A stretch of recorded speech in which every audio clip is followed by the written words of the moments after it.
in and can be upfront and honest and say, actually in this application, I think this product over here that I don't represent would be better for you. That all of a sudden now you become a trusted advisor rather than a salesman.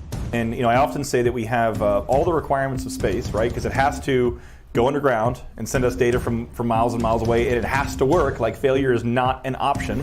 We'll put on, a standard mule shoe. Ours is slightly different just for that, but it's, everybody's got one. The top drive and the drawworks really don't care whether the electrons coming at it are from a joystick or a PLC.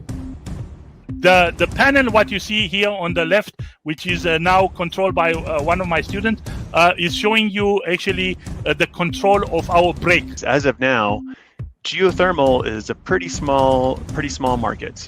If you have tortuosity, the casing will be up against the side on part of the well. There won't be any cement there. The cement will have crescent around it. So managed pressure drilling, it's been defined as a process to precisely control the pressure profile in the wellbore. The key is being transparent with our clients in this case. So tell them what happened. If we had a failure, tell them exactly what happened. Whether it's our fault, whether it's whatever the issue was, we need to be transparent. But I think it's very important for everyone in the industry to know what's out there and kind of what's happening downhole as well. I've probably worked on over 40 different performance limiters in my career. If I miss any of those, and the computer is raising weight on bit, and I miss any of those, I have a train wreck. The computer's going in the ocean. Here's your new colors, here's your new thing. We don't do that at all. Here's the tattoo you need to get. Yeah, here's the tattoo. Sorry about the last one. We used to fake that all the time.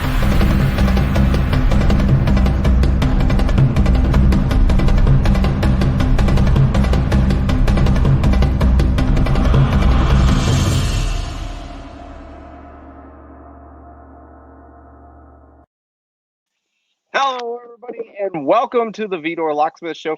I'm your host, David Gibson. Hold on just a second. Things are getting blurry here. Hold on. No, I need full brightness, please. There we go. Okay. Vidor Locksmith Show, where we're unlocking the secrets to success in the oil and gas industry. One interview, one technical presentation, and one technical screw up at a time. And today's technical screw up is brought to you by ERCOT, or Pedernales Electric, or whoever's in charge of the electricity here at the office. So I decided to just set up outside and for the very first time do this directly from my phone. So adapt and overcome. I think it's a staple here within the oil and gas industry. And so we've got two absolutely amazing guests here with us today. And we'll bring them on here in a second. But first, want to be able to tell everybody, thank you guys for all the support for the show. We are on episode number 91 right now, working our way towards episode 100. So you guys, let me know who y'all want to see in the next 10 episodes and who should be our 100th guest here on the show. So let me know where you guys are watching from, if this is the first episode you guys have ever seen, and what you look forward to hearing from with our guest today. All right, so we've got Manu, who's watching in from Oman. Thank you for being here, sir. LinkedIn user, as always, who is the biggest fan of the show. Tuning in today from Odessa. Javier says good morning. And that's all we got as far as comments today. So, or at least that's all that's updated here so far. I have no idea how many people are watching. I have no idea about anything else. This is definitely a little bit different than what I've ever done before. Lee House. Good morning, everyone. Philadelphia, been too long, David. Yeah, I definitely took a little bit of time off and working on some other projects. Oh, other LinkedIn user tuning in from Tomball, Texas. All right. If all of y'all would do me a huge favor, if somebody would go and share the link to this live stream in the event, and then at some point in time, maybe I can switch over and go and recommend it to let everybody know that it's happening. I'm not sure how far this is getting out there. Oh, we are also live streaming right now. Oh, hey, look, there's the electrical people. Yay. Please turn on the power. I mean, at least turn it on for the EMS place that's across the street. I would say that they need it a little bit more than I do right now. But if this gets back to working, I will go back in the office. I've got a lot of really cool new stuff set up in there that I wanted to be able to show everybody. Keith says, flying by the seat of your pants, love it. Absolutely. So yeah, there's Master Tech contractor for Pedernales Electric. Okay, so hopefully they're going to be getting stuff in order here pretty soon. Andy McDonald tuning in from Scotland, and Paul Moore, Staten, Texas. The guys over at Vibration Technology. Thank you guys for being here. Chris from Casper, Wyoming is here. Right, I had trouble finding the live stream link. Kept getting recordings of previous shows. Yeah, trying to get that worked out right now. For some reason, it wasn't allowing me to be able to put this stream link in there. So probably what I'll do is I'll bring on the guests, and then I'll have to switch over on my phone to do a couple of other things just for a minute. But hopefully power will come back on here pretty soon. But like I said, if you guys would do me a huge favor and just post a link into the event, or just share it on LinkedIn so everybody can find it. And Isabel tuning in from Midland, thank you for being here. I really appreciate everybody's support on this. This is awesome. Maybe at some point in time, like we can get the deer that usually show up. There's usually a deer walking around here somewhere. Maybe we'll get one of them in the shot here pretty soon. So Leroy says, good morning, David. Wish you all of the viewers watching this show, whole oil field community. Rico, now everything's coming in too fast. Now I can't see them. So Sandy from Stavanger, Norway, and then LinkedIn says, more power to you, David. You are a trooper. Yes, I wish they had more power here. I wish there was literally power to the building. That would help out greatly. They would make this a lot easier. Granted, I mean, sitting outside, this is a lot of fun, but still, it would make this a little bit easier. Old Hangtown from Tom. Good morning from Houston from Oswaldo. And then William Abercrombie says, good day from San Antonio, Texas. These are a little bit harder to read because it's not on my big screen and stuff. And I hate the fact that I'm looking over here and I'm not making eye contact with the audience. All the things. All right. Anyways, we're not doing a minute with Andrea right now because I completely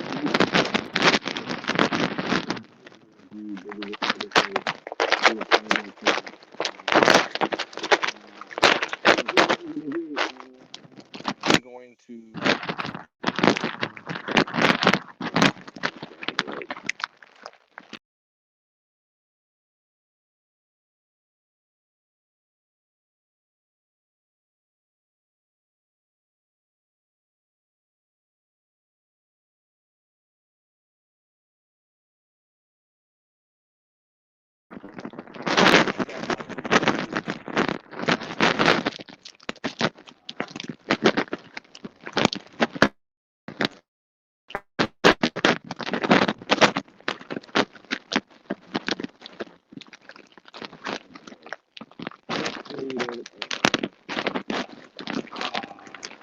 all right.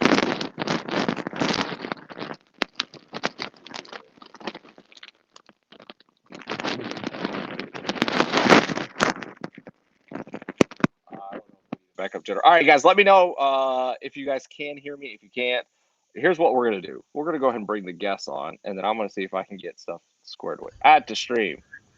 Add to stream. I might need a guest host. So if somebody out there is watching and wants to be the guest host or the guest moderator, or if you just want to listen to Amanda and Melanie talk, just leave that in the comment section. And David, your sound is really going in and out. I think everybody's having a little bit of trouble hearing it. If you want to go see if you can take care of the technical issues for a minute, Amanda and I got you covered. Yeah, we can figure it out. So what everybody doesn't know is when the power first went out on David, he, of course, everything went black, and Amanda and I were there already in the Vidor Locksmith studio, and we were like, "Are we live? Are we live? What's happening?" We're like, "Hi, everyone." Talking already. Listen, we appreciate everybody joining. Bear with David. You know, he's got the most amazing setup. He will get back on track. So, Amanda, maybe you and I can talk a little bit while David's getting that done about kind of what's going on in the market today and what we've seen. Yeah, for sure. Do you want to go first, or you want me to go? Sure. Yeah, no. So, I mean, I was kind of mentioning when we were backstage a little bit about just how challenging it is right now. And I mean, we're seeing a lot of jobs open up, right? But you mentioned even whenever I was on with you last week that the numbers are still not great, coming out about employment. So I can't remember. Do you remember the statistics of? I actually got updates again. Department of Labor releases their figures every Thursday morning, so I can share those if we want to talk a little bit about those. Yeah. So, do that. looking at the unemployment claims, and this is, of course, U.S. specific data, it was about 400,000, which was down by about 20,000 from the week previous, which is, again, a positive indicator. I keep saying, we want those in the 200,000s. That's where we need to be. But, it was, 904,000, not too long ago, I think in like January or something. So yeah.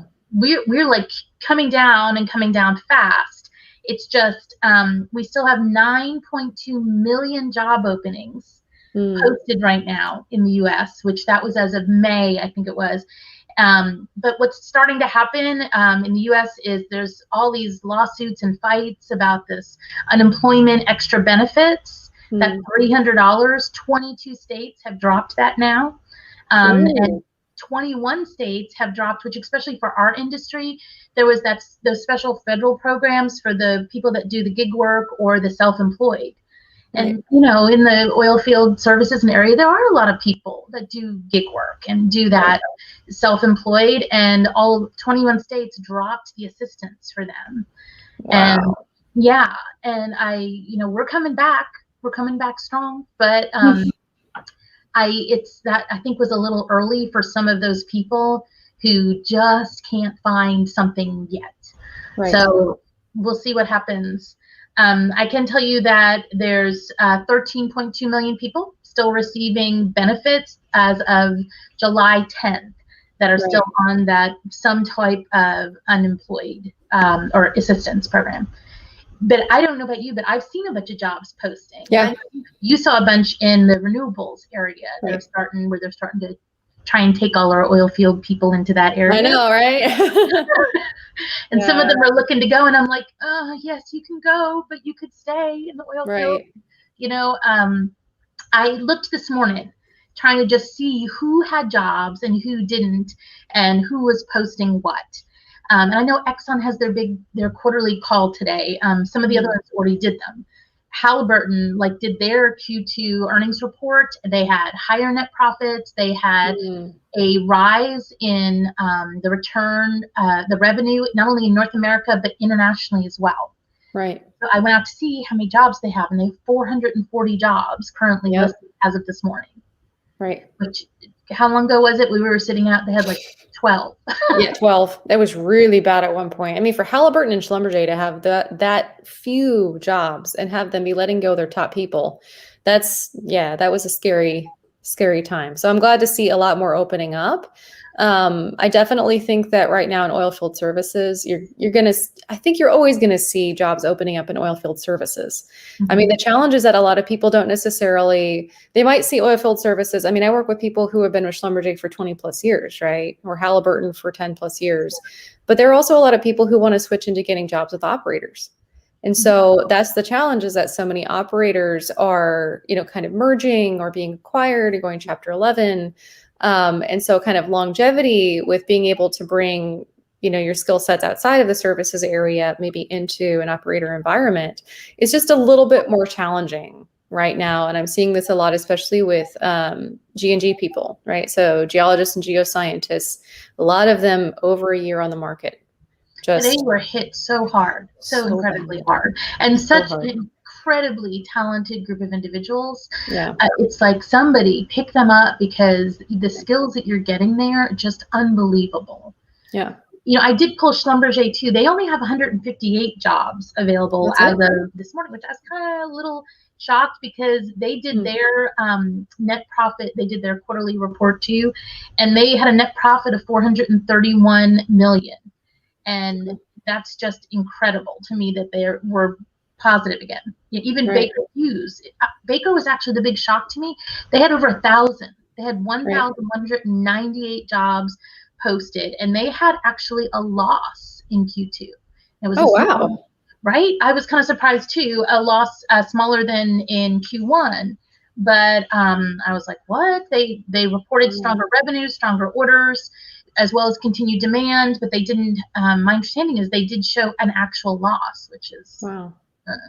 You know? Yeah, no, not great. I mean, I think a lot of companies are basically restaffing their entire divisions, right? So, I mean, with a lot of these multinationals, they're hiring across different regions and, across different countries. And so that's kind of the tricky thing too. I mean, it's great for if you're in somewhere like Houston, just because that's typically where most of the oil and gas jobs are going to be. But, like I was mentioning to you earlier, like I was chatting with someone who's in Egypt right now. And, he has his green card and, work authorization's fine. But the challenge is, he was asking, what do you think about coming, me and my family coming to the States and getting a drilling completions position? And, I had to be very honest with him in the sense that the challenge is the formation experience, right? So, a lot of companies right now are looking to hire people who are in drilling completions, with experience in specific formations, Delaware Basin, Permian, Eagle Ford, Haynesville. They're very specific about, GOM. They really want people who already have experience in those regions. So, if you go with a multinational company coming from an international, type of location, that may be a little bit of an easier fit than trying to get in with an operator here in Houston. You see a job opening for an operator here in Houston and they only really work in Permian. You may be banging your head against a wall a little bit trying to get that type of job. So I think, there's two things, right? You got that side and you still have the visa side. And if they, I actually, for the first time in probably 9 months, I have one of our clients that we're hiring 2 engineers for said, I'm willing to look at people who are currently on a visa.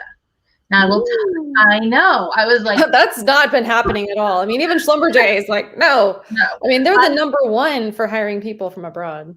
So. Now, I will say they're willing to look at people who currently are on a visa that are already in the U.S., right? So they're not looking at starting the program, the visa things from scratch. But I was still happy to see that they were open to, somebody that is on an L1 or an H1B visa or something of looking in. Amanda, I can see somebody asked a question, and I'm sorry, guys, we can't share the questions. When David comes back, he'll be able to do that more. But there's a question: is what have you seen? I just lost I think it's Keith. Is it the salaries question? And it was before that. It was about bringing people back, and our company is bringing people back into. I actually have seen that start to happen. I got rehired. I got by Halliburton, by whoever, and I know this was a difficult process, and I know that some companies did not handle this well, the way that they exited people out. Right. But these were uncommon times, and don't let the bad behavior of maybe one person that made a decision or one person that handled the way you were let go poorly sour you on a great company.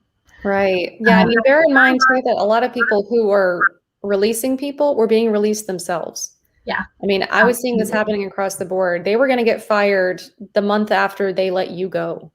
So, I mean, I know that it's not ideal and it was really frustrating across the board, but that may have happened to you. You may not have known that they got released too, but they may have known, hey, I know I'm going to get fired too. So, and it's just another reason to go back to your network, because there are things happening in the companies, and you may want to reconsider joining the company who knows you well, who you know well. It's not your only option, but it's something to at least not close the door on. Yeah, especially if there's opportunity for growth in that company, because I'm seeing it happen a lot that people, maybe they weren't released from their company, but they're finding now that they're getting really frustrated because they're expected to do the job of 3 different people, not getting a raise, and there's no mobility in the company. So even though the job market is tough, they're willing to take a risk and, try to shift to something new. So, kind of bear in mind also your 2 to 5 year plan, right? Like, where do you want to be? What do you want to be when you grow up? And then where do you want to be? What kind of role do you want to be in? So you can kind of reverse engineer that job search. Yeah. Everybody just saw David join from his apartment. Hey, David, and he's gone. That's hilarious. David, if you can see us. Popping There was in. a question, Amanda, you said that Keith had put out about salaries. Yeah, he said, what have you seen with the salaries of people being brought back? I still have seen overall, of course, the salaries have taken a hit. I'm still seeing about a 20%. The really, frustrating thing with the salaries and all of the salary surveys that are done for companies is based on information coming in from individuals, right? Right. Sometimes it's if you go to like PayScale or some of the online ones, it's actual individuals. You always have to take it with a grain of salt because some people put in their total comp, some people put in their base comp. But then the bigger salary surveys that are done where companies participate, all that data is now old, right? It's all 18 months, 2 years old. So I think we're still having to go with very much market-based pricing, which is, what are people, companies willing to offer at this point in time? Are they lowballing more? They are definitely. I'm seeing less. However, that's starting to change. And especially, people say, oh, you get all of these sign-on bonuses. Well, for certain positions, that's true. But it's not, I haven't seen it go. I'm not seeing the bonuses. The geoscience. I'm not seeing it. I'm not seeing that same type of thing. If I, in the executive level, boy, I would be trying to get equity right now. If any shares, options, anything, because everybody's price that took a hit is going to take a jump back up. So if you're negotiating for something, yes, the cash bonus, don't get me wrong, is always great. Right. But it's equity is going to pay you more in the long run if you can get it. Yeah, no, I totally agree. And like on the salary, just from the side of, because I chat with about six people a day, so Monday through Friday. So just based off the feedback that I'm getting from, people that I'm chatting with, it definitely, there are issues going on with employers generally wanting to have people do the job of 3 different people. That's a big one. So your role doesn't necessarily indicate the scope. Your salary is not necessarily reflecting the scope. And also issues of ageism. I'm seeing it pop up over and over and over again. And I know this is something a lot of you are dealing with too, where, people with 20 plus years are getting passed up left and right for positions. And I think a lot of that also just has to do with the sheer amount of candidates on the market, right? So, I mean, it's unprecedented. I think a lot of people are saying it's all ageism. Honestly, it's not all ageism. Yeah. It's not all ageism. I think a lot of it is cost reduction. And so they're looking at just, we can't afford this. We only have this limited budget. I need these 8 people with a normally budget that I would hire 4. Exactly. And they're pulling down the roles from an experience level and a salary level. Right. So that's unfortunately what it's resulting in is ageism, and it's a very short-sighted, right? I mean, there are some people that if you hire this higher level person, they can get the work done of 4 people in a smarter way. With less mess ups, right? Because they're going to be more experienced. But it's the challenge is that a lot of these companies they don't want to go Chapter 11. They don't want to get acquired. They want to have longevity, and seeing all this scared them. So it's not necessarily that they're discriminating because of age. They're just thinking you may be a little too expensive. So, I did see Keith again put a comment out there. Some people have now been unemployed for over a year. Are the employers understanding why, or are they still concerned with the gap? I don't think they're concerned with the gap yet, except they're concerned with what have you done? Again, I would say don't be sitting on the couch eating chips, watching Netflix, and expect to, keep your skills up. No company's gonna buy that. But are you seeing it? Because I'm not seeing where people are saying, no, they've been out too long at this point. I'm seeing people saying that. So not necessarily they've been out too long. No, I haven't been seeing that at all. But I am definitely explaining the gap pretty heavily. Just kind of making sure, even if they've been taking care of family or something, I'm like, okay, so have you been going to networking events? Have you been taking any courses, certifications? Have you started any programs or anything like that? Because even if you've started it, you should put on your resume that it's in process or pending completion or something like that. Because I know that especially with whenever COVID hit, everyone was teaching their kids from home and taking care of sick relatives, and you didn't have time to do professional stuff. So, just kind of thinking through how you can maneuver and, you know, kind of think through what you've been doing in a way that still aligns with your target, you know, and thinking through targeting, right? Not just putting everything on there, but making sure that, okay, if I'm shooting for a project manager job, all that stuff has to be related to project management, right? So how can I spin it, right? How can I argue that this stuff is project management related without divulging any personal information or things like that as well? You and I always talk about too, you know, some people think that the right answer is just to go get another degree. And please don't do that. Everyone is trying to do this. Oh, I'm just going to get a master's. I'm going to get a PhD. I had somebody yesterday that I was talking with that had a bachelor's degree in business, an MBA, and went back and got a mechanical engineering degree, and is working as like a shop supervisor. And I know, it's like, you know, and good for them that they were able to do all that. But another degree, when we're talking about continuing this education stuff, is not always the answer. Yeah. No, it's not. Please don't. As someone with a doctorate, please don't go get more education, okay? It was brutal. Trying to like convince people that I don't just belong in academia, right? That I actually have real skill sets. So just having the education means very little whenever you get into an actual professional environment. They want to see experience. They want to see professional experience, project-based experience, you actually living out those skill sets, not just that you know stuff. So, I mean, a smart type of education or certification to get is if you want to be a project management professional and you get your PMP. That's right. Right? Because you're seeing it on job descriptions over and over and over, and that's a gap for you.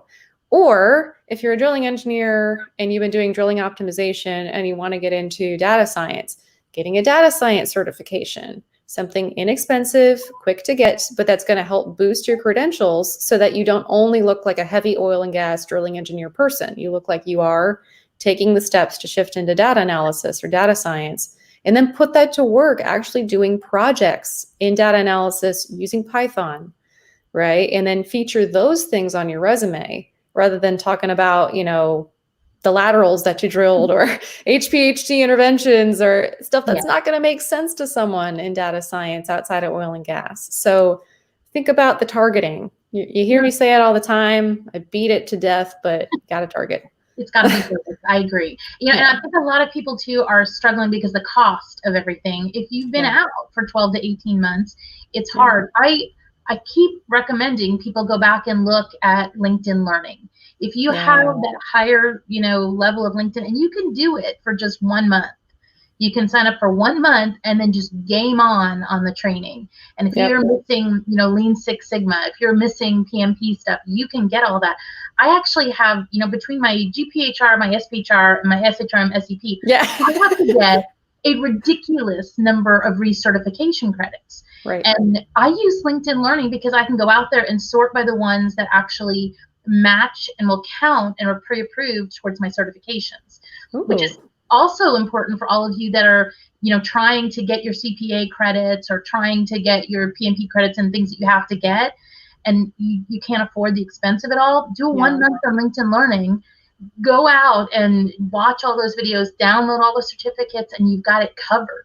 I mean, it's a really cost-effective, you know, way to get a bunch of pre-approved credits. Right. And just like David always says, know your industry, right? So know what they're requiring. Look at a ridiculous amount of job descriptions and see how those things have changed. I mean, I know that whenever jobs started popping back up for geologists positions, right? Before it, you know, they only required a master's or sometimes even a bachelor's. And now a lot of them are requiring a doctorate or other certifications. So stay up in your industry and figure out where your gaps might be. In order to get back into what you've been doing or to shift into something new.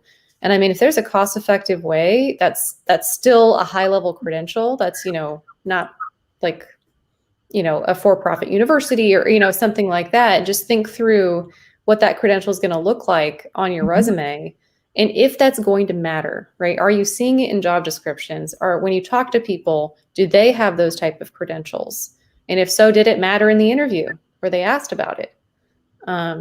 So yeah, but please don't go out and spend a whole bunch of money and time and effort to get another master's or a doctorate or an MBA unless it makes sense to your 2 to 5 year plan, right? So reverse engineer it. Again, just think through the future and then work backwards and say, okay, what do I need to do to get there? from our industry perspective, I mean, you're still seeing all this economic recovery, right? There was an article the BBC did at the Eurozone is now considered to have come out of the recession. They had a 2% economic growth. But I think even within our industry, things have changed with the way everything is done. And even outside of our industry, look at Amazon, who has been just complete quarter after quarter, these ridiculous numbers of growth and revenue and profit. And COVID was very good to Amazon. Yeah, right. But now on their projections, they have put the brakes on and they put all their projections down. And so I think not only knowing our industry and our market, but knowing the bigger market of, okay, COVID, as countries are starting to come out of it, what's going to slow down and what's going to, start to throttle down. And that may not be your best choice for the hiring options. You may want to look here instead of here. Hello, David. Hi. Back. So happy to be on y'all's show today. Did you not realize we collectively are all David Gibson? The Theodore Locksmith Show. I mean, it's us. It is what it is today, and I tried to go find a quiet spot. So we've got the Blanco River here in the background. Nice. You can see where the deer aren't harassing you. Where the deer aren't harassing me, but the mosquitoes are. Oh, that's worse. So I've already gotten like 3 or 4 bites on my legs here. So yes, I am wearing a button-up and shorts. And what's the temperature where you are right now, David? I don't know if I'm definitely not sweating, so it's probably it feels like it's probably mid 80s. Oh, nice. That's not bad. It was like 100 yesterday, man. Right. I was outside this morning. It felt like somebody slapped me with a wet towel. It's like so humid. It's ridiculous. Like a sauna. Like, poor David sitting outside trying to do this in Texas weather. I know it. I mean, if there was any day to be able to do this outside, today definitely feels like it was the day to be able to do it. So good. We'll stay in the shade. Yeah, I'm probably just going to continue to keep listening, but I did have a question because I've been listening. Right. And so y'all were saying, as far as getting certifications and, not going back to school, what about the opportunity for people to be able to maybe start up like a little entrepreneurial thing? Yep. Right. Maybe they haven't like completely flushed it out, but they're like, I've had this idea, maybe I could do this thing. Do hiring managers, do HR people see that as being a positive, as a benefit of going through that process of starting a company, getting your LLC, getting the EIN number, and just, learning how to do QuickBooks? And maybe it's not something that would be specific to your job role, but it's very important as the overall of a business in general. I don't think the employers that, I deal with them hiring, that they really usually see that as a positive of getting into it, unless you're really like an accountant and you're using like QuickBooks and doing something more on that, right? From a personal perspective, do it now, right? Yep. I think diversify. You, Amanda, you want multiple revenue streams always in your life coming in, starting your own business. If you are that motivated person, game on. You will earn just as much money as you ever did working your corporate C-suite job. I'm telling you. Yep. But you have to be careful if you're a job seeker. And I'll give you an example. I did this post on LinkedIn trying to help everybody, saying I'll do LinkedIn profile reviews. Well, 500 comments later. When I saw that, I was like, ooh, Melanie, you did not think that through, girl. If you commented, if you're like comment number 553, I'm up to the 300s. So I will get to you, but it's going to take me a little bit of time. But I actually reviewed somebody this morning who is a paralegal. And she's, done all this contract work in this paralegal. And in the COVID time, she went off and started a professional services around weddings. And so she added that into her profile and it completely unfocused it. It completely untargeted it. So like her banner picture shows like a wedding scene, and then down below she's showing a job seeker as a paralegal. I mean, it was all over the place. And the feedback I gave her is, it's too much. You can't tell who you are, and you need. What are you? Right? Target and focus. Go on. Start the wedding business. Do that, fantastic, but do it through a company page, a LinkedIn company page, which she has. But you can't necessarily always market yourself as more than one thing to an employer. You confuse them and they take the easier answer. So it's got to be really focused if you're going to do that. And if you say that you're entrepreneurial, I see this all the time. People describing themselves as entrepreneurial. The fact that you've started your own business isn't necessarily going to matter that much to an HR pro who's hiring you for a project manager job, right? They don't really care that much unless you were doing a whole bunch of projects. Like, let's say that when you started your company that it had to do with EPC work and, you know, you're managing really high level projects for the city of Houston. Okay, then it aligns. Then awesome. Highlight that and showcase how you built that from the ground up. But it has to align. It always has to align. If you started up a patisserie shop and you're trying to get into project management, be really careful.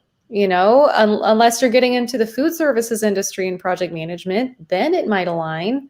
But if you're trying to get into oil and gas and you're trying to argue that your patisserie project management work is a good alignment, then I'm telling you, you're just not going to get traction. So that might be a good anecdote to use when you get in an interview to lighten things up. Maybe you could bring some of your pastries or something to the interview. I don't know, but that's a situation where you can basically highlight your value in a in-person type of environment. So people can put a face to the name first, because if they only see that stuff on paper, they're not even going to know how to define you, and they're just going to get confused, and then they're going to choose someone who's a better fit to them. So just be careful. I always get the question too when somebody does that. They say, well, if it's so successful, why are you still looking for another job? I have heard that before. So, the question is too that, does it make sense? Is it adding something? It's just not focused. Right. Yep. But do it because do it. It's a good revenue. Start your own business and go multiple. If you can hustle. Yeah. Start your side hustle. Mm-hmm. What about in the context of like if you're in the interview? Because I know a lot of times for me now, if I were to ever go back into the job market and somebody were to interview me and say, tell us of overcoming a difficult situation, right? Like there's numerous numbers of them that I could just call on. What context do you want? Yeah. Is it okay then to be able to speak to that experience, even though like if it is project management, but you've been doing, making pastries and stuff, and you're like, oh yeah, my number one vendor for the dough or flour, they went out of business and I had a huge order and I had to be able to find something the next day, and I used my skill sets of, doing these kinds of things to be able to, find a replacement vendor. Is that something to be able to call on, or should you stay focused within the interview of saying, things like, in my previous job, more specifically, things that would not just show your overall general skill set, but more specific skill set to what that job position is? That's the right answer. Yeah, because you're distracting them. You can make the case of that's a behavioral based question, right? They're asking to try and get to your competencies that you have, but you're going to distract them in the bread vendor and the this, and they don't care. And they don't care. I'd love to tell you that people are not doing selective hearing when they're interviewing you, but they are, because they're trying to think of what's the next question I'm going to ask you. And they have 20 other candidates after you that they have to interview. So they gotta figure out what's the meat here. Yeah.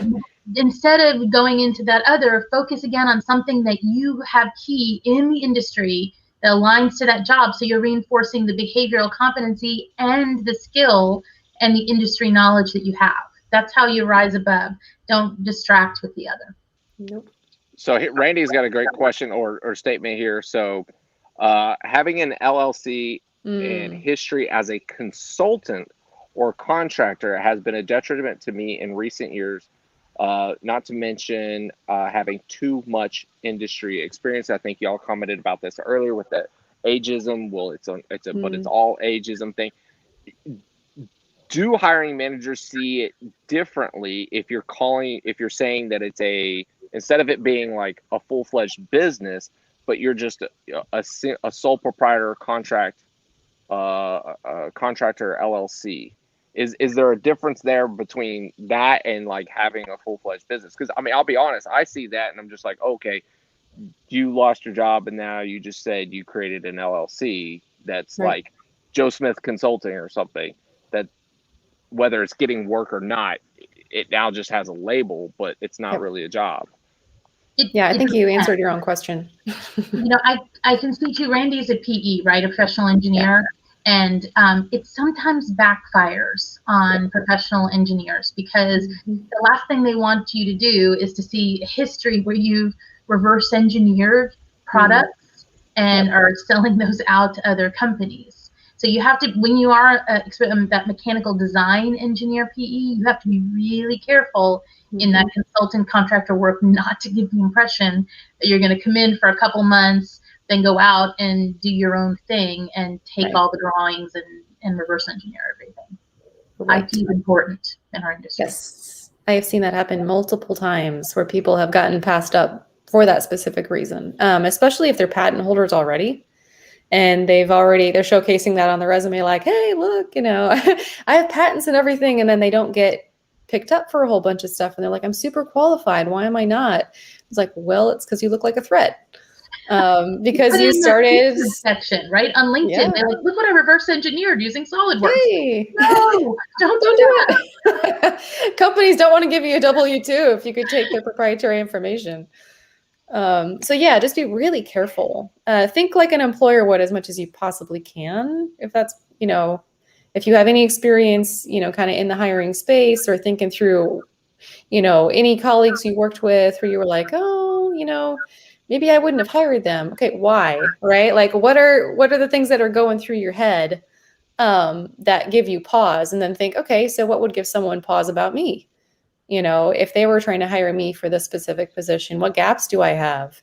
What are some indicators of, maybe some issues that they might run into? And the LLC thing, I mean, it's obviously people who start our LLCs, I think all of us have here on the show right here. But it's, it's a lot of work. It's a lot of hustle. But what it comes down to is that a lot of people can see that as being a detriment because you're working for yourself, with yourself a lot. And so there's also a challenge of, okay, can you work with other people? Should I give you a W-2? Yeah, David's like, nope, don't hire me. I don't want to be hired. I like working for myself. And honestly, that's what a lot of employers get concerned about is, okay, so you're working for yourself. You've been autonomous. Are you even going to be trainable? So, something to consider. I'm out of questions now because I'm trying to think of stuff. I'm trying to keep all of this, everything else that's going on. So anybody that's out there that is watching, if you guys do have questions, feel free to put them there in the comment section. Still being able to get this kind of squared away.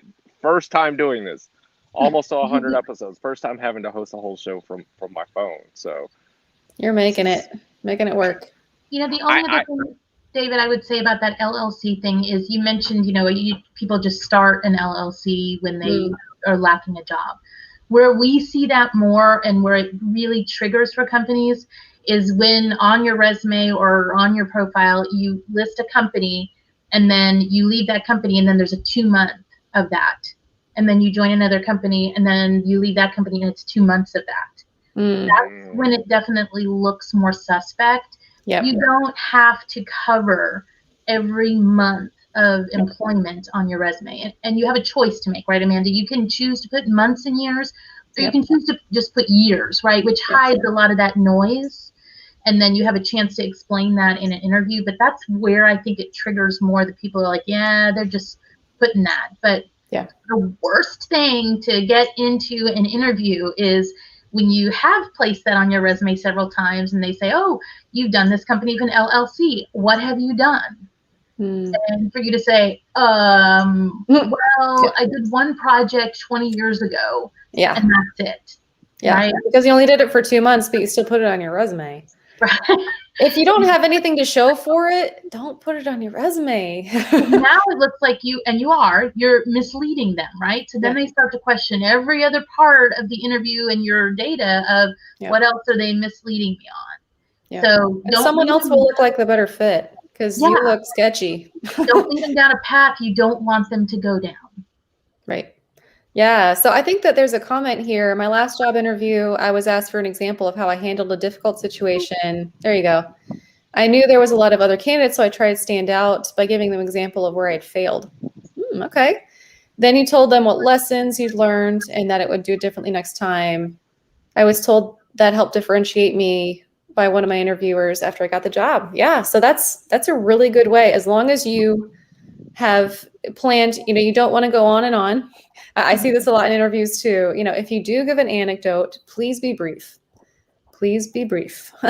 Be concise. Practice it in the mirror of how you're going to deliver that anecdote. And then be very targeted about how you give examples of how you overcame the challenge. You can even walk it out, first I, then I, finally I, right? You don't want to be canned, but you want it to flow in the interview. And Melanie, you've done boot camps on this stuff, so you know this stuff inside and out, but it's really smart to do that. Yeah, failure, we all fail, right? So it's okay to embrace the failure as long as it's not a catastrophic or devastating failure to the business, right? Yeah, if you contributed to the VP spill, don't say that. That's the best bet, right? But then I fixed it. You have to be able to come out the other side. And remember, anytime you're answering, the same way on your bullets of your resume, the same way when you're answering a question, they want to know what was the issue, what happened, and what was the end result. So if you're going to go down when it's a failure, that's okay, because you're just, here's the issue, here's what we tried, here's the failure, but then we fixed it, and here was the end result. So if you do that, to get that job, you must have done a great job of circling through that entire loop to bring them back to a really good positive that they wanted for their business. Right. Well done. Yeah, because it shows you're trainable. It shows that you take initiative. You find solutions, and also that you're someone who's loyal to the company, right? So you found, you failed, but you stuck with it. You didn't just ditch. You didn't just, hop somewhere else, because you felt like you couldn't solve it. You figured it out. So that's what every company wants. Yeah, that's what every company wants of an employee. I also see from that is somebody who's has the visibility of understanding their own mistakes and being humble enough to be able to accept and own those mistakes, because so many times you have people that are just like, oh well, we had a lot of problems at my last company and everything just went bad. Wasn't me. Like, well, you were part of the team as well. So yes, I can understand how bad management can cause irreparable harm that no employees can fix, but at the same time you don't want that to be things that you say during an interview. You don't want it to come across like you're bad mouthing your company or your team, or like you solved everything because the company was just not doing well. Be careful. That's always been. So I got another question here for you guys. Seeing some people like we've had Keith on the show before where he did the minute with us, Andrea Switzer, Fahim. Are more employers starting to look? I know they already look at social media, but are they starting to look at appearances that people have done either on podcasts, live streams, things of this nature? Are they taking into effect that, or is it just it's so busy as far as that process that unless you're at a higher or more executive level, that's when those things kind of come into consideration, or they start to look for those things? Companies are not looking or going after the social media aspect in order to find you as a candidate. At least when we're not talking about something like if you're going into the fashion industry, you have to have a really strong industry, social media in the fashion industry. But in our industry, it's not the same, and that's not a good use of their time. There's millions of people out there, right? And so they have to have better ways to find you. But I highly recommend you still do that stuff, because the number one way to find a job always has been, always will be, through someone you know. And that's building your network, and that's building your credibility in your network. And that's your network helps to connect the dots. So do I think employers are actively doing that? I don't. I will tell you, technology continually wags the dog in HR.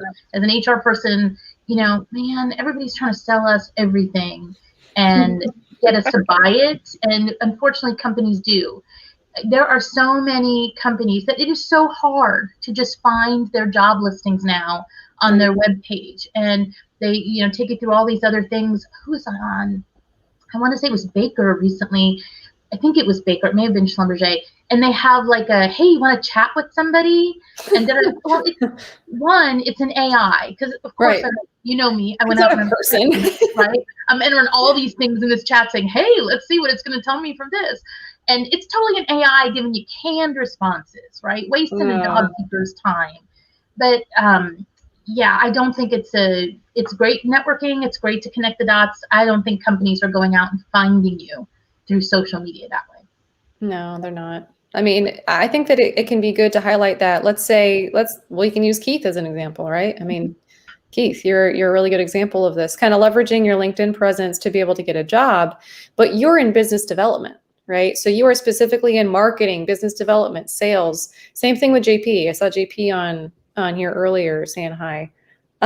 If you're in that space, same Jamie Elrod, Macy, if you're in that space in business development, then that kind of presence helps set you apart because it shows you already have a following. It's almost like showing that you already have a client base.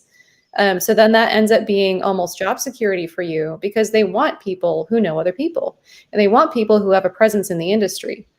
And so that ends up, actually helping. But most of the time, you're going to find a job because someone found you through your engagement on social media. But it's not necessarily going to be the employer themselves hunting for you on social media. You're just going to pop up, right? I have this happen all the time where they're like, oh, I had someone tell me the other day that they were doing a search for oil and gas and that I popped up in the search. And I was like, woo, like that's the dream, someone who's on social media is coming up in a search. I was like, I came up high in the search for the LinkedIn algorithm. One of my favorite posts Keith ever did when he was job searching, and I still think it was absolutely brilliant, is he took a picture of himself sitting on the tailgate of his truck. Mm-hmm. And, he had some drinks next to him, and he said, look, I'm going to be here in this location, and I'm here to network for anybody who wants to come out and network with me. Come join me. Right. And, even though most people couldn't necessarily come out and join him in different locations, different cities, or, it's always delayed getting LinkedIn posts, it was brilliant for Keith to do that because it showed so many competencies for him as a salesperson. Right. You want that hunter salesperson that's able to do that. So brilliant job by him. Right. It all aligns with your persona. Yeah. So, I mean, whatever you do on social media, you got to have a very clear persona and you want to be genuine, authentic. You want people to see you as an asset. You want people to see you as, having a servant's heart or humble. And you want people to see that you know your industry, just like David, know your industry, right? I mean, you got to know the people that you're serving, right? The people who are going to be your clients if you're in the service industry, and you got to know what you're talking about. So, I mean, and that's why I think, Melanie, you had mentioned a while ago where you were talking to a few people and they were talking about, I'm going to post on getting the vaccine or something like that. And you're like, well, does that really align with what you specialize in? Wouldn't it be better to post on something that just got out in, let's say, I can't remember, let's say they specialized in drilling completions, for upstream or something like that. Wouldn't it be better to post on something that has to do with upstream drilling completions so that you can start building a base of people to, who come to you, who look for your posts on that specific type of content? And that, I think all three of us, we have had to figure that out, whether by failure or by just trying to be as direct as possible. Because you realize when you post something outside of the scope of what people expect from you, you get no engagement because people are like, I come to you because I'm expecting X, right? And that's a good way to build up your network and to have people basically see you as an asset to hire you or just to follow you, and which will eventually lead to job offers, honestly. So I could go on that one, a tirade for hours about just like provide, like, I know that there are individuals that I have that I'm connected with, especially on LinkedIn, that will comment and talk about how they're still looking for a job. They're like, hey, please hire me. Hey, please hire me. Hey, please hire me. And I keep telling them, it's like, talk about the knowledge you have. Talk about a hard situation that you went through, or like how you did this thing or that thing. And I don't want to say anything specific because I know the individual might be watching, but it's like, Like you can't just keep saying, "Hey, somebody hire me. Hey, somebody hire me." Hey, Or somebody putting hire me." interested. Stop putting interested on any job that pops up. Please don't do that, you guys. If you want someone to hire you for something, would you just walk into an interview and go, interested? You know, would you just say that to the employer? I'm interested in your job. I just want to like Okay. open the door, stick my head in, and yell, "Interested!" Yeah. You know, I'm going to Why? be very unpopular here in about the next 30 seconds. Yeah. But some people are just flat out lazy. Yeah. And some people are flat out do not want to. Lazy? I mean, No. that's a lazy response if you are just putting interested. If you have enough interest to put a comment, why are you doing that and selling yourself short? And then just throwing that, well, if I'm interested in this role, go check me out. Right. No, that is Why should they completely do lazy. that? You take the time and say, and some people do it brilliantly. Yeah. And those are the people that get looked at and get hired. If you just send in a resume to Halliburton, just find their marketing email and send an email and with your resume expected to get looked at, you know, nobody's going to look at it. If you apply against one of their specific jobs with detail that applied, you're going to get looked at, right? Yep. Well, what makes you think it's any different on social media or on LinkedIn? You just throw across something that says interested and then say, oh, come look at me because no. No. So, I mean, the most important thing to remember, you guys, is that, you are applying to sometimes hundreds of jobs, but that HR pro is only hiring for one job. They are hiring for that job. And they want to see why they should even consider your value proposition because they don't care, right? I mean, initially, they have not a care in the world until you convince them to care. You have to spoon feed them why they should care, okay? And I'm not saying that they're uncaring people. I'm saying that they have hundreds of candidates in front of them. Like they do not have the time to go through and say, oh, I can see how you'd be a good fit based off of your third page and a few bullet points here. They're not even getting there, guys. You have to spoon feed them. Please, make it easy for them to figure out why you're the right fit for that right at the outset of the resume, immediately. You have to.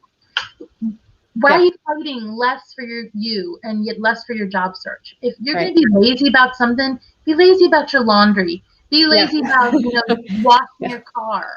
But when it comes to you and your profession and your life, why are you not gaming on? We talked about that LinkedIn thing where I put out, I'll do a review of your profile if you put a comment.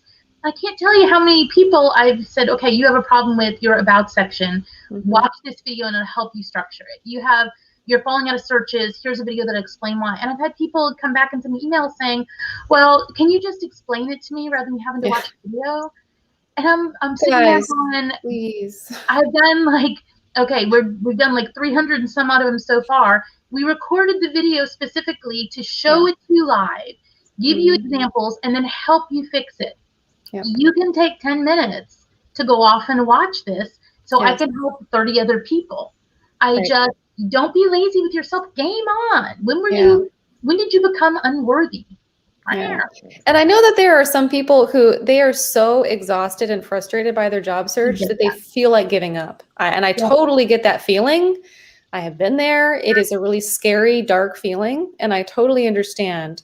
But what concerns me is whenever I see, and I'm seeing it kind of over and over, is this mentality that, very little hustle to try to put into figuring out a solution to, maneuvering your job search, reverse engineering it, and then saying you're getting ghosted or saying that you're getting ignored by HR professionals whenever you're just sending across your resume and saying, hey, look at my resume. I think I'd be a good fit for this job. Take the initiative, right? I mean, fight yourself. Get your mojo. Yeah, right. And and JP makes a good point. Put yourself in someone else's shoes. What would make you stand out, right? What would make you add value? What would you want to see? What would make you interested? What would make you pass on this person? And then be the person that gets the interest because you are laser focusing in on what that job is requiring. I mean, I can't say it enough, guys. If you're trying to send in your everything in the kitchen sink resume to every single job, you are not going to get traction, man. You're just going to keep spinning your wheels and feeling like you're getting ghosted and feeling like nobody's responding to you. You have to tailor everything tightly. So Hey, David, he put a comment out there about any thoughts and opinions on companies screening. I was just about to ask It's that important, one. this one. Do you want to show that Okay. comment? I had it all queued up for like the last 5 minutes while you guys were talking. we're ranting like, eh. All right, so Um, Keith's got the question. Any thoughts or opinions on companies screening candidates using behavioral-based surveys? Is there a right answer? And this is a perfect segue what Amanda was just saying about tailoring your resume specifically to something. So this is, I know that this is one of those things that there's predictive index, there's Myers-Briggs, there's a bunch of these out there. Do these help if you see a job role that's looking for somebody, let's say like a salesperson, right? And then you put this in there. Maybe you haven't been a salesperson in the past, but then you could say, hey, look, I did the such and such test, and it says that, you know, based off of my characteristics and stuff, maybe my resume doesn't show it, but me, my personality, I think I would be a good fit for it. Here's some of the evidence. So that's my part, as well as what Keith is asking here. It's, you know, that I have I'm going to get myself in trouble with all my HR peers right now because we even use some of the different competency-based assessments. Like the one I prefer is the caliper profile, but they're all data points to me. This is part of the individual. It's one data point, and you need 1,000 data points to see if this person is the right. That's why you're looking at the past history. That's why you're doing the interview.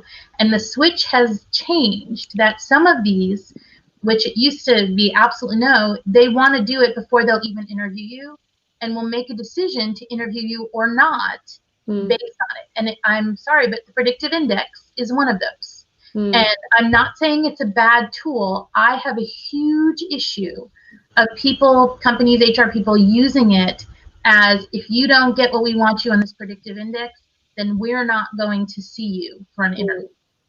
And it's like Minority Report. No, my issue is you're losing your geniuses. Because sometimes the true genius at a role approaches it from a different angle and a different way. I don't think that they are culturally, from the global environment that we are in, I don't think that they are take into account different cultural mindsets as to how to approach a problem. And what we've always done may not be the best way to approach. And 3, you know, it was written by a certain group of individuals focused on a very certain cultural path. And I do think there's a disparate impact issue here. I am not use them as a data point, go for it. Use them as a way to rule somebody totally in or out. I am absolutely 100% against it. Yeah. No, I completely agree. It does happen daily. Right. Yeah. And I think that goes back to kind of what you were mentioning, where everyone's always trying to sell different methodologies and different services to HR departments, just to try to figure out how to streamline the process of selecting ideal people, right, for jobs. And sometimes it gets way out of hand.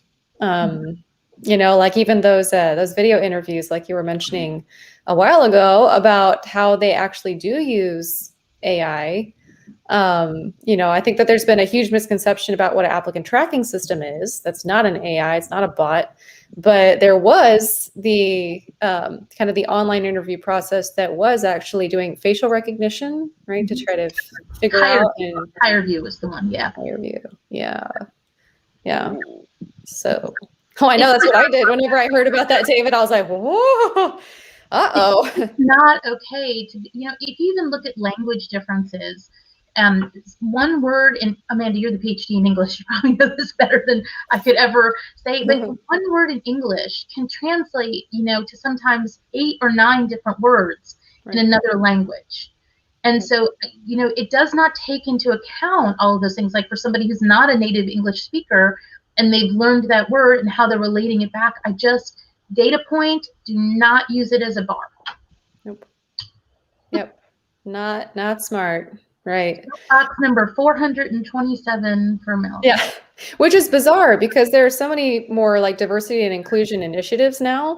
And yet the software that's being used and the types of, behavioral assessments that are being used are not D&I friendly at all. I don't think so I at mean, all. they're just kind of, they're just reinforcing, different disparities in economic wealth, different disparities in culture, not disparities, but differences in culture. And I mean, if you want a diverse pool of candidates, which is what it seems like all companies at least give lip service to, then you should have, a selection process that's equally as diverse and, thoughtful, mindful.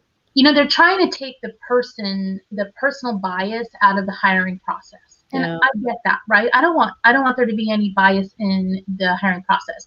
But I think what we've gone too far away from is taking out the personal assessment out of the hiring process. And I was doing a training recently where we were talking about the problem with like Alexa and Siri. And how anybody who listens to them, you can still tell that it's an artificial voice, right? It's not a human speaking. And the reasons for that is, one of them is, which they're programming in now, is breathing, because the systems do not take breaths in between talking. Right? It's the tone, because for you and I, when we put emotion into when we're speaking, we do it naturally. And the only way Siri and Alexa get emotion into their speech is somebody actually programming it in. And that's a very, difficult thing. And all those things that make us human and make us wonderful and make us fantastic do make us, our fight and flight response. That what makes us a good judge of character and good judge of things. So I'm fine for them to be another data point that we use in our decision making, but when did we as humans become unworthy to be able to make decisions like that, and that we have to solely rely on a survey? Man, I'm not happy. It just makes no sense. I mean, whenever you're employing, hiring employees, this is an expensive process. I mean, it's also expensive to hire someone. So why would you rely on, having these systems decide for you whenever you should have people? Lots of my clients require it. I mean, they will not see somebody without it, right? And I don't, it's something that they pay for and they're doing, but I am not a fan of it at all. Yeah. Where are you going, David? Oh, can't hear you. Can't hear trucking you. along. Whee! I think he's gonna go see the deer or something. He's going on a journey. I'm walking He's on down a the journey. river. Oh, okay. Where do you live that you have such an incredible, this is an amazing backyard. Oh, David, that's beautiful. So I think, This is Wimberley, Texas. Of interviews. Took the same approach to both. Okay, so Keith put a comment. I never got a response from one of my applications, but lots of interviews for my LinkedIn work. Took the same approach to both. So can too much creativity hinder your AI search? Okay, so I think that's a really good point. Yeah. Can too much creativity hinder your search? I think it can if, if you're talking about the AI search, you're talking about coming up in the applicant tracking searches. Like I would say, nobody searches for competencies. Nobody does a search for communication. Yeah. So if you've been creative in like your about section and in your experience section, trying to be flowery and focus on more creative things that don't align with the skills that people are going to actually search for, it will affect you from an AI applicant tracking system perspective. Yeah, for sure. You need to include hard skills as much as possible. Yeah. Especially things that tend to be like, trending, right? Lean Six Sigma or Agile methodology, or if you're in project management, getting your PMP, or what are some other ones? SCADA, right? I mean, all these different things are popping up in job search, in job applications over and over and over. So if you have gaps for those, try starting a certification and then make sure that's on your LinkedIn.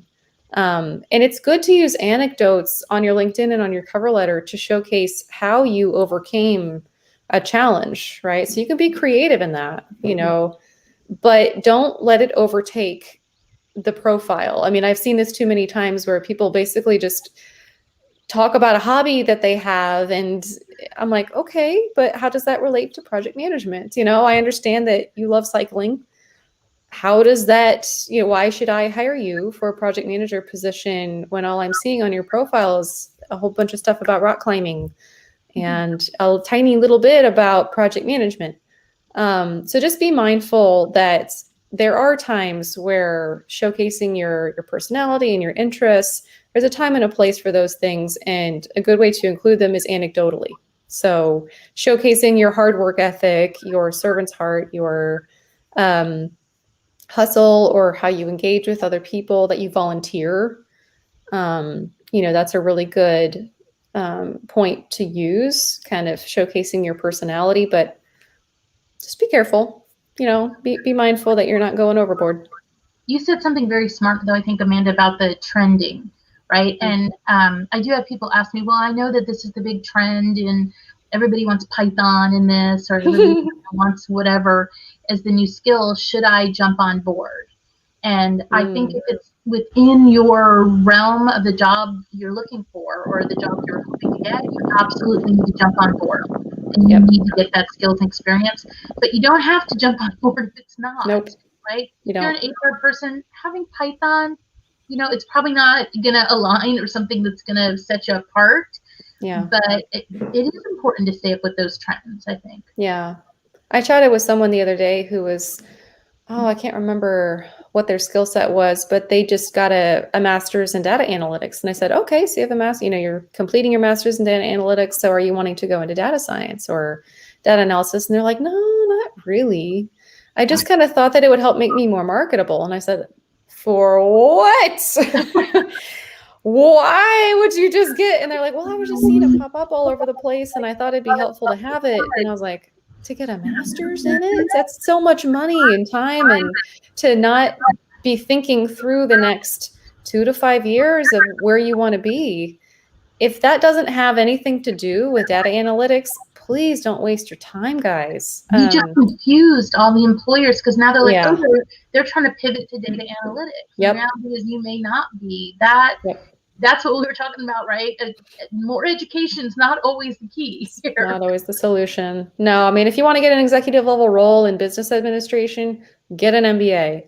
Otherwise, be very judicious about how you spend your time and your money, because an MBA is not cheap. It is not slow. I mean, there are accelerated MBAs, but be careful about, jumping on board with one of those, because it's still a lot of time and energy, especially if you have a family or things like that. So, I know that the whole trend whenever COVID started and people were released was to get an MBA. And so just be mindful, guys. Just be careful. And, again, reverse engineer where you want to be. What do you want to be when you grow up? And then figure out the steps that you would need to take to get there by looking at job descriptions and talking to people who are already in that role. I wish I knew where I wanted to be when I grew up. David, that's where you are. You're growing up. There you are in the water. Here on the show? Are you just? I'm sitting in the middle of the river. In your shorts. Yep. Nice. Did y'all see me fall when I started to walk down the ridge there? It was like No, you saved that, but now we all know. Yeah. You just gave away your secret. It's all right. I gotta own it. But yeah, just sitting here in the river. I figured if I can't be at the office, if I can't be at the studio, it might as well be somewhere nice. Just having the river in the background was kind of teasing me. I was like, it's cold. I've got shorts on. I'm wearing my flip flops because I stepped in cat poo earlier today. So God, that's the worst. So I was like, my neighbor's got just feral cats running the neighborhood now, and I've got kind of like a gravel dirt driveway, so I guess it looks like kitty litter. And yep, there you go.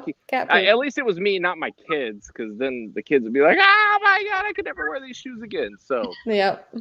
Oh, I throw them away. Throw them away for sure. I'm not cleaning that. No, they're done. That's kids' shoes. Ugh. Yeah, so I think that someone else was mentioning they were in the Middle East and they had to take a written test.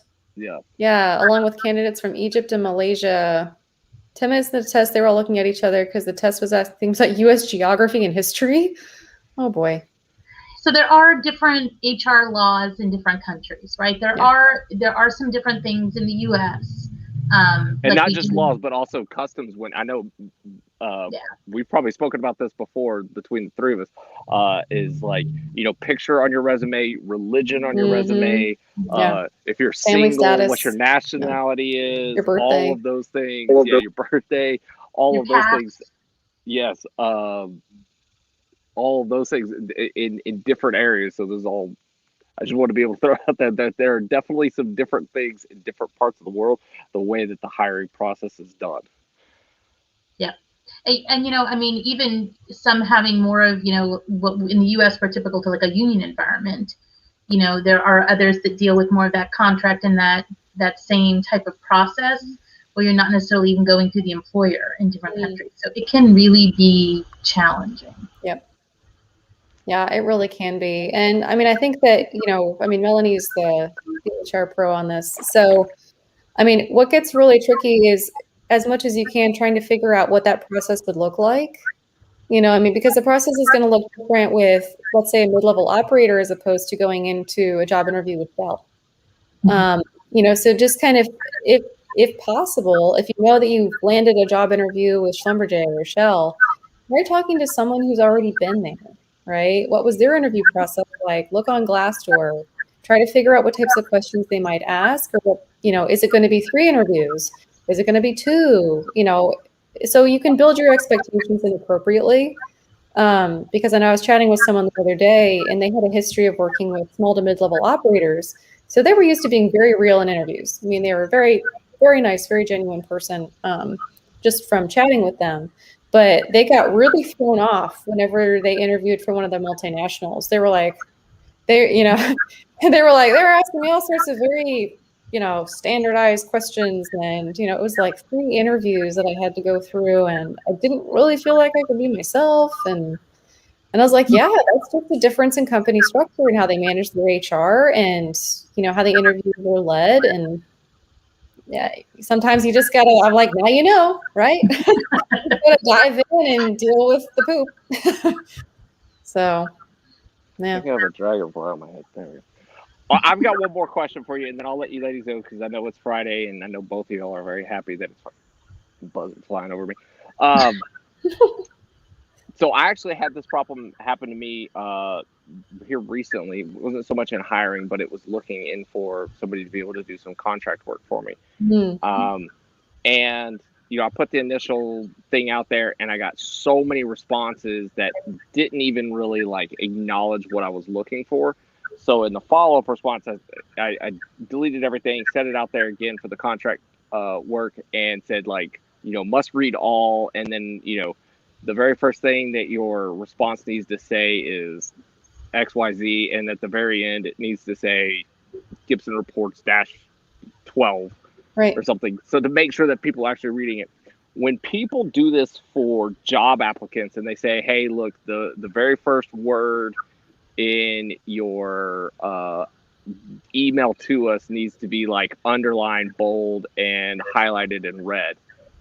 Is that a practical thing that companies should be doing, or is that more of them just almost kind of like playing games? Because I've heard about this thing being done before, and then the number of resumes that they actually get in where people, read the full job description and did what they asked to do goes from, 1,000 down to 2.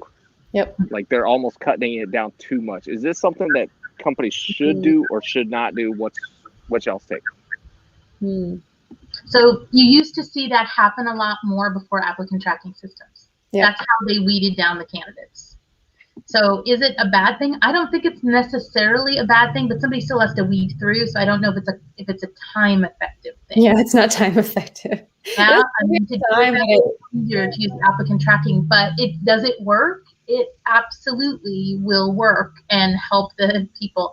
We talk so much about on the candidate side of being ghosted and such, and I understand and I totally get it. And I can tell you, even I have ghosted people not intentionally sometimes because I'm waiting for feedback from a candidate. Yeah. People don't have any understanding really of the recruiting process from the other side. They don't realize how much recruiters get ghosted. I was trying to hire an HR intern, and I still have yet to hire one, because every time I get one that I think I've got and I try to make an offer, the people are ghosting me, or they've accepted something else, but they don't follow up with you. Yeah. Oops, you're muted. Uh-oh. What'd you do, David? Uh-oh. Uh-oh. I didn't do it, I promise. Can you hear me now? There you go. There you are. Yeah, sorry. Yes. You know, it's just Now I the disappear. recruiter side gets just as much on the people. Like I called and talked to somebody who applied for the job, you know, one of the engineering roles yesterday. I was calling him to do a phone interview, and I talked to him and he said, yeah, I already accepted another role. I start on Monday. And I'm like, well, why did you just apply? Yeah. And he's like, I don't know. I just thought I'd apply anyway. And I wish know. it's a one-off. It just happens a lot. There's so much wasted time on the recruiter side for that kind of stuff. The process is broken overall. We still have to figure out a better way to do it on both sides. Right. Because it sucks for the candidates and it sucks for the recruiters too. It's just not a great process. Because recruiters and HR pros only have 24 hours in a day too, right? Just like you only have 24 hours in your day. So, and you know, a lot of them are working way overtime because they have a lot of positions in their pipeline, and they're hiring for a lot of different types of jobs for different clients, you know, at different companies. And then, so whenever somebody reaches out to a recruiter or an HR professional and they're not very direct and they're not very, you know, succinct about what they're needing and details on if they've already applied and what position they are applying for, a lot of times that just gets ignored because they have so many other things to deal with and so many other people to consider that it just ends up looking like another generic email. So, and if you get a job, that's fantastic. Right. You know, we'll stop bugging you. Just let us know. I mean, we're not going to be upset. Right. You know, we're happy you landed a new job. Just, you know, it's okay. It's not a great process all around. Yeah. Yep. Well, ladies, thank y'all so much for being on the show today. While this thing is actually still working, I should probably go ahead and end it. I have struggled to be able to end this thing. Thank y'all so much for being here on the show today, for educating everybody out there and helping out and helping me out even more so, because this is been a challenging show, but I mean, I think everybody's come to know that that's part of what we do here on the Vidor Locksmith Show is we take on technical video challenges every week and still videos with cats. So for everybody out there that's watching, if you have not already, please follow Melanie Woods, follow Dr. Amanda Rico. Both of them have nothing but amazing insights for our industry. Even if you already have a job, you still need to be following them because there's so much that you can learn that you can apply to your current job role and potentially into anything in the future as you may want to transition into higher levels or into different portions of career space, whatever it may be, or even into entrepreneurship. Both these ladies definitely know what they're talking about when it comes to that and building a brand on social media. So thank you for everybody out there that's watching, that's taking part in this today. We are live, or at least I am live streaming. Like in the middle of the Blanco River, right? Hooray! Oh, literally. So here, if you guys ever want to come out and visit, come see the studio and or the Blanco River, feel free to make a trip out to Wimberley, Texas, and shoot me a message. I'd be happy to give you guys a tour. So I think that's all I've got to say, other than just thank you. Thank you, both of you ladies, so much for making this show possible. And hopefully somebody out there watching something from it. I know I have. I'm continuing to learn things that AI is probably watching us now. It's always watching us. And figuring out whether I'm a good candidate. Yeah. No, I could have told them that well in advance. So, all right. I probably don't know. Let me see if I can hit find. Can you do outro? It's yeah. I'm trying to see if I can find my little outro thing. But as always, everybody, know your industry.